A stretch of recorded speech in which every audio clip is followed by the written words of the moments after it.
Assalomu alaykum. Nurmat Imomov yana sizlar bilan navbatdagi she'rimni e'tiborlaringizga havola etaman. O'tirardi davralarda to'kib savlat, yurishlarin edi o'zi katta davlat. Qani bugun bizlar bilgan keksa avlod, o'tda yashab yo'qdir bugun oramizda. Jam bo'lishib qizg'in suhbat qurishardi, yoshlarga nasihat berib turishardi, ko'chalarni to'ldirishib yurishardi. O'tda yashab yo'q jigarlar oramizda. Ne demog'ini anglar edik ko'zlaridan, zavqlanardik suhbatidan, so'zlaridan, ezgu ishlar qoldirishib o'zlaridan. O'tda yashab yo'q bobomiz oramizda. Ba'zan ular so'zin pisand qilmaganmiz, nasihatin quloqlarga ilmaganmiz, yosh bo'lganmiz, qadrlarin bilmaganmiz. O'tda yashab yo'q momomiz oramizda.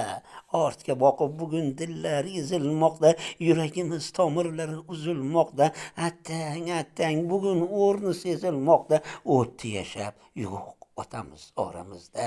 Qismat shunday qaytish qilar har tirik jon. Nur Muhammad o'tganlarni esdi har on, ruhlarga aylab turgun xatmi Qur'on. Armondamiz yo'q onamiz oramizda.